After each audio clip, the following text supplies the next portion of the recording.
As we going to be heading on. Bam! There we are. Ah, beautiful. Oh, beautiful. It's a little bit scuffed, but for game number one, we are going to be, of course, covering this from the clean feed that has been provided to us. And yeah, in the top left, we have Oliveira. In the bottom right, got MaxPax. Yeah, jumping in a little bit late here. But yeah, things haven't really kicked off just yet in this series. As we can see, our players are just going for pretty standard openings. Oliveira going for double Reaper Hellion by the looks of things, and a Reaper expand. MaxPax going for a Cyber expand into a Stargate. Oh, there we go. MaxPax going for that Stargate opener. As a reminder to everyone, this is of course a best of 3, and we will jump into the lobby for game number 2. Just going to be using the clean feed for now. Just trying to figure out what the hell was happening. We were not really getting too much answers until now. We figured it out. Yeah. A little bit of detective work going on here. And there we go. As yeah, for the time being, MaxPax is going for that Stargate opener, as you were saying. From here, I imagine he's going to be going a little bit more standard into Phoenixes. I don't know if he's one to be as aggressive as Hero to go for those Oracles as we saw before, but we'll see. Indeed, we shall. This is... yeah, now that I think of it, we haven't actually casted a Protoss player other than Hero tonight just yet. So yeah, I think we're going to be seeing something a lot different here coming out from MaxPax. Yeah, that's something that's maybe a little bit of a shame, and that is the fact that we've been spoiled by Hero. Like, he's so hyper aggressive and has such a unique style of play, and that doesn't really apply to other Protoss players. And we're seeing that here as, of course, we have no Oracles coming out from MaxPax. Yeah, Phoenixes are going to be the choice instead, and they're a really good unit. I mean, he's going across the map right now to scout with them, but once he gets three or four of them in the mix, he can go for some harassment as well, lifting up SCVs. Or if worse comes to worse, you can use them for defense. Yeah, exactly. You know, these Phoenixes, they do provide MaxPax quite a lot of map control, and with that control, MaxPax should be going into a Robo, into a Bay, and into Colossus. It is, you know, the current standard meta in a lot of PvT. It has spread throughout Europe, throughout North America, and even in Korea as well. Again, it's just a couple of stylistic players that often don't quite go for that, as we saw from Hero. But we also saw Hero lose this series, so maybe there's a reason why like this is such a solid way to play. Exactly. We were kind of praising Hero for being so unique by utilizing so many High Templar and Storm, but it can be a risky way to play. Yeah, you really need to make sure that your control is on point at every single time. You need to... it's not as reliable as, say, Colossus can be, and speaking of reliability, Oliveira pushing out a little bit early here. Oh, yeah, a little bit early in the end, and oh boy, we do see the army pushing out here for Oliveira, and you know, these Phoenixes are having a hard time slowing him down. Yeah, these two Vikings are doing such a good job of zoning away the Phoenixes from the ground army of Oliveira. Oliveira pulls a couple of boys, but it's not a complete pull. Again, this is hitting before Stim or +1, so Oliveira's just going to be utilizing these SCVs to build bunkers or turrets, as we can see right now. Yeah, turrets are going to be on the way. And he is about to just siege up everywhere here. We do have that siege already, but at the same time, the Phoenixes are going to be catching some of these reinforcements out on the map. At the same time, ooh, we do see MaxPax slipping up a little bit, walking into tank fire. Yeah, well, it was a really good job of he did a really good job of taking out these tanks and these reinforcements that were making their way across the map. He did lose a lot of his ground army, and because of that, Oliveira's just gaining ground. He's leapfrogging his tanks. Well, I'm not sure if it can really be called leapfrogging. He's just inching his tanks forward bit by bit. We do have one disruptor out right now, and a really good purification over on this bio army will be enough to take out this all-in, but I'm not sure if he's going to be able to land it. Great split right in here from Oliveira. Oh my god, great use of the KDA charge as well. The tank doing so much damage from the backline as well, but there's only a single tank remaining. The Immortals are pushing on forward. They're trying to get on top of it. I love this from MaxPax. He waited until the absolute perfect time to utilize this battery overcharge. He waited until he needed it most, and now he has pushed this back. Oliveira is still getting a couple of reinforcements ready to go for round 2, but I would say that I think he knows that this is over, but he cannot. He can't stop. He's all in at this point. He hasn't made an SCB since the 2-minute mark in this game. He needs this to work, and it's not working out just yet. Yeah, exactly. He's desperately trying to pull this off, but for the time being, MaxPax is holding. We have the first Colossus on the way. It's about to pop out. Extended Lance is not quite done yet, but he's got a bit of everything. Colossus, Immortal, Disruptor, and once again, he tries to pick up that tank, but it does get focused down. Yeah, great use of the Viking. Very risky move here from MaxPax. He was doing a pretty good job taking out the units with his Colossus, but he's still in the Liberation Zone a little bit too long. Liberator is getting repaired, and I think MaxPax is getting a little bit, is overextending a little bit, which is funny to say as the defensive player. Yeah, he did pushing into that Liberation Zone, wasn't able to take it out in the end, did cost him a little bit too much. The pylon is going to be going down, but no, the shield battery overcharge is going to be able to keep it alive, but the Liberator shows up. Liberator shows up, and it provides a lot of damage. Finally, it gets taken out, but so do all of these Stalkers. Colossus is now out, though. And that can really make a difference. Oliveira is doing a really good job of splitting up his Marines, but it doesn't look like it's gonna be enough. MaxPax behind all of this is getting a third base. The third is on the way. It looks like MaxPax is gonna be able to hold on to the tank. Doesn't kill the Colossus. Only one tank remaining here. Only one Colossus as well. It barely survived. Sometimes all you need is one. All you need is one tank, 2 siege up, and 2 allow the rest of your bio to get into position. This one Zealot almost took out the tank. Now the tank finally falls, but the Liberator is out. Liberator's arrived and he's trying to focus down the Colossus. Can he get it? It does so little damage! It does so little air-to-air damage, but the Colossus goes down in the end. Another Colossus comes out to replace it, and MaxPax has held. GG is called, and MaxPax will be taking game number 1 over Oliveira. GG, well played. With that in the lobby, Yaku, could you join me because we have game number 2? I know, could I?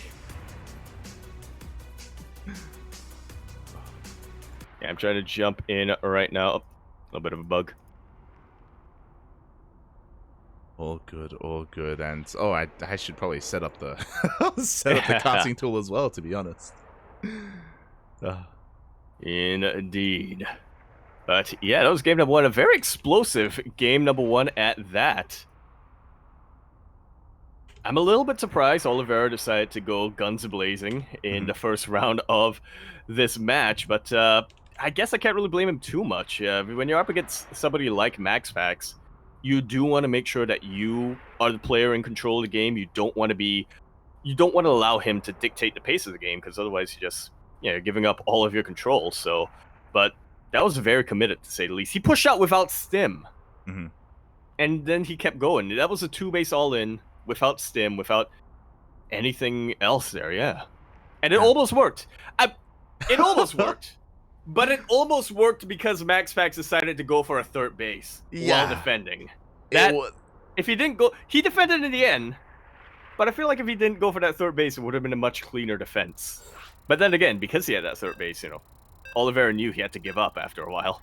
Yeah, I mean, that was such a close game overall. And again, I apologize if I was a little bit distracted in the middle of it, just because we were just, communicating with some of the other admins and trying to figure out what was going on. But now we can focus on the game. Now we are also in the lobby, and we're diving into game number 2. Now we don't have to communicate. True. True. Oh god, as all the casters are converging here and now, as a reminder, the winner of this series moves on to face Cure, if I'm not mistaken, right? Yep, Cure in the lowest semis, Rung and Showtime are just waiting for permission. As we continue our best of 3 series here on Gresvan, we're in the bottom right-hand corner of the map, spawning all the way in this bottom right-hand corner. We have our blue Terran player coming down from the land of China. He is the world champion himself in both StarCraft 2 and in UFC, apparently. Haven't kept up in that for a while. He's coming in from Rear Naked Choke. He is representing Dragon Kaizi Gaming, DKZ. Oliveira. And spawning in the top left-hand corner of Gresson, we have as opponent, we have the Danish Protoss player representing Storm Gaming, currently up 1-0 in this best of 3 series. It is MaxPax.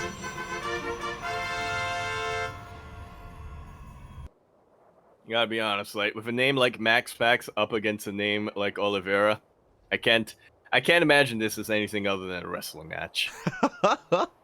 Let's go, Poppy. I'm ready for the 619 as Oliveira is going for a 2-racks opener here in the main. Yeah, splitting them up, trying to keep his second racks hidden for as long as possible. This doesn't have to be a 3 racks. It could, be a 2-1-1, as we've seen that regaining a little bit of popularity in TvP. But nope, Oliveira throws down a 3rd racks. MaxPax is here to see it. What's important is that this isn't a typical 3 racks. This is all off of one base. There is no CC on the low ground, so this is going to be very committed here out of Oliveira, and MaxPax is looking to respond. Yeah, I'm really curious to see how this all plays out, as we're going to have quite a number of Reapers. A lot of Reapers. 3 racks Reaper even. Gun? Is this 2016? Julie? Oh my god. Yeah, I mean, we're going to be going into these Reapers. We can, of course, transition. And there we go. We do have the add-ons on the way, so we can work towards Marines. We can work towards Stim as well. But again, this has been scouted by MaxPax. He knows. Yeah. Should be prepping some defenses back at home. Like we said, MaxPax in the past couple of months has really, really been honing his defensive play. There have been a number of OSC King of the Hills where MaxPax went completely undefeated off the back of purely defensive play. He was never the player to take initiative, and he just deflected what his 15 opponents in succession threw his way.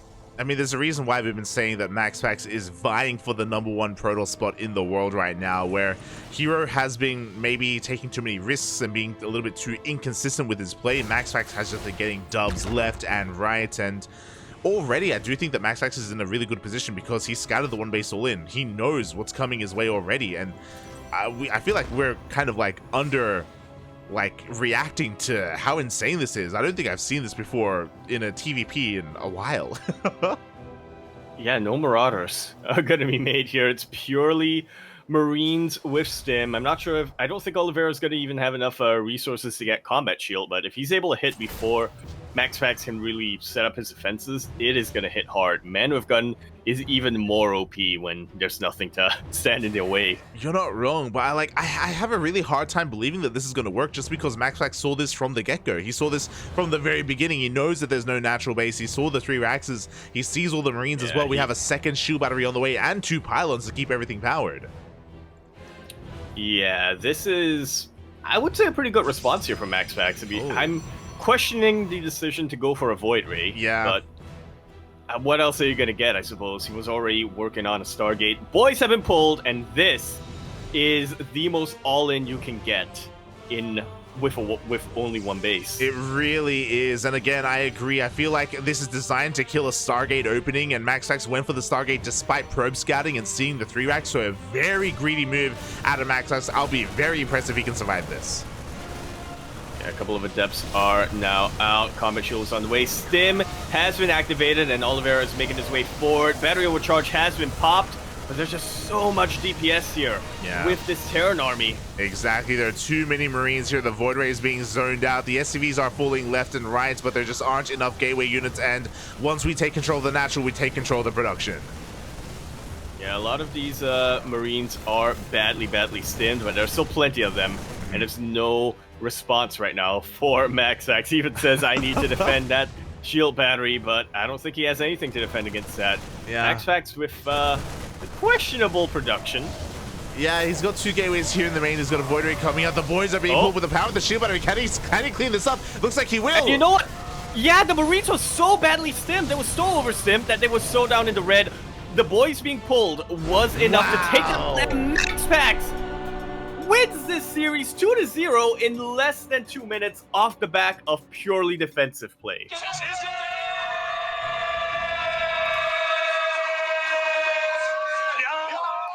he is on another level when it comes to strategic thinking. We were thinking, no, with this Void Ray, he's dead.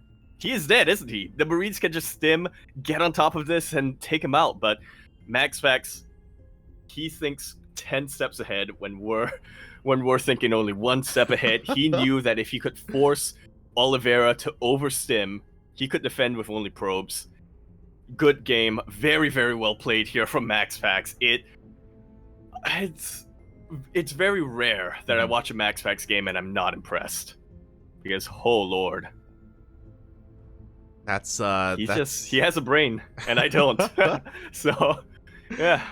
That was crazy. GG, well played. As you accurately pointed out, it was really the probes that were the MVPs that game. You know, the boys were pooled, and we only had 2 stalkers, but we only needed 2 stalkers when we had that many workers to defend, and that was wild. GG, well played, MaxPax.